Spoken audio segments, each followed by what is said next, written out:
so much for joining us on this beautiful rooftop on an absolutely gorgeous, gorgeous evening here in Jaffna. I have a few prepared remarks. The first thing I want to say, and I know I'm going to get points off for pronunciation, is Vanakkam. And the second important thing I want to say is Ayubawan. And the third thing I want to say is Assalamu Alaikum. But most importantly, from my heart, I want to say good evening and greetings to all of you.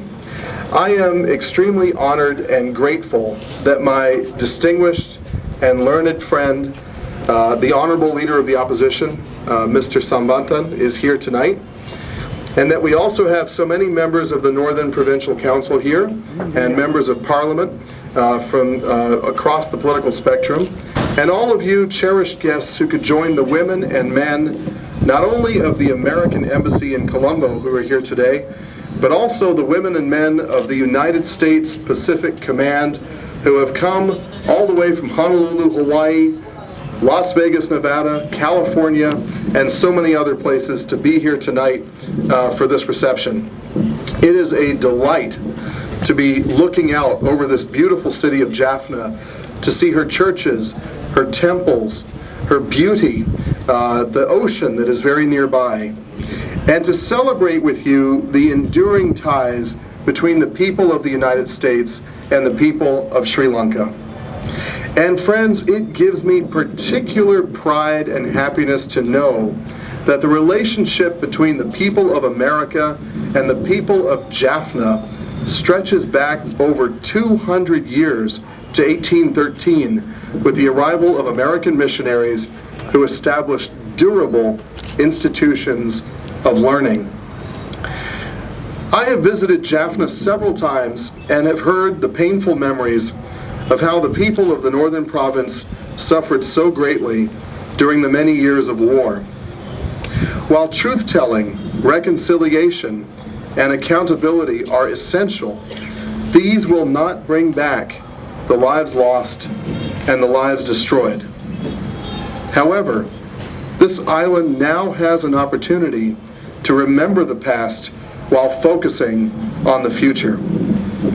This reception gathers us to reinforce the ties that bind our people and serves as a continuation of the Embassy and the United States government's outreach to all Sri Lankans in every part of the country as you tread the path of meaningful national reconciliation and heal the wounds of war. This morning, the Honorable Leader of the Opposition, Minister Mano Ganeshan, and the Honorable Chief Minister, Mr. Wigneshwaran, helped inaugurate the United States Pacific Command's Pacific Angel exercise here in Jaffna. Dozens of United States military doctors and engineers, some of whom are here tonight, partnered with their Sri Lankan colleagues to repair schools and libraries and provide needed healthcare services at locations around this province. I had the fortune and privilege of visiting Ide Kardu School this morning and witnessed Sri Lankan and American military personnel working closely with colleagues from Maldives, Nepal, and Bangladesh to help with civilian doctors and volunteers to help communities in need and to provide medical treatment free of charge to people in need. And I was reminded again of how much we can all accomplish when we work together. Ladies and gentlemen, the people of Sri Lanka voted twice in 2015 to forge a society and a country that is more equal, more fair, more democratic, more open, and more prosperous. You came together and charged your electoral representatives to develop policies that foster reconciliation, to ensure that all Sri Lankans, regardless of religion or ethnicity, are treated with equal respect and enjoy equal rights and equal treatment under law. In the past 19 months, we have seen the return of Sri Lanka's proud traditions of critical debate, free press, and independent civil society. and a parliamentary constitutional reform process is underway to draft a more inclusive and representative social contract for this country. Despite these initial positive steps, there is still much to be done before Sri Lanka can realize its full potential as a global example of how a post-conflict, ethnically diverse society and country can achieve lasting peace. In 8 months, the United Nations High Commissioner for Human Rights will report on the government of Sri Lanka's progress toward implementing its reconciliation and accountability promises made in Geneva last year. We support the government's efforts to meet its commitments made in Geneva, and we will help.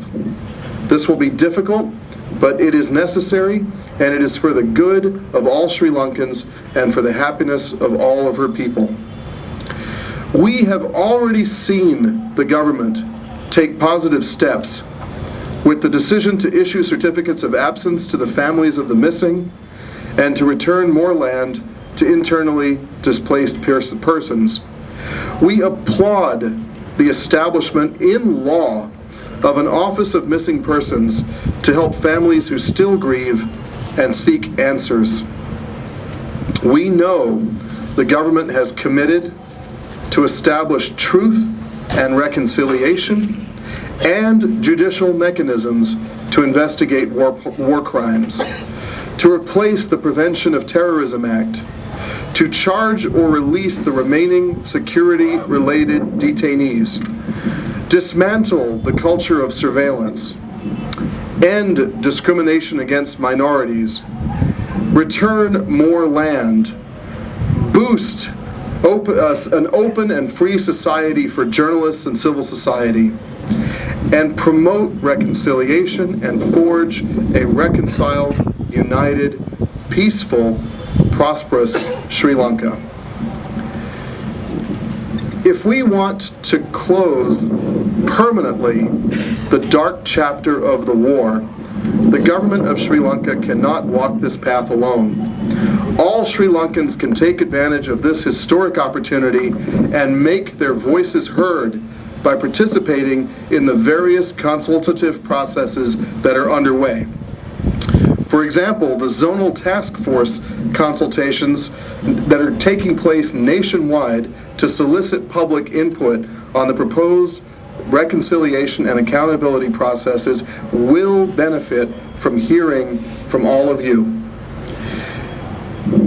Friends, the United States stands ready to support the people and government of Sri Lanka in your shared vision for a reconciled, unified country.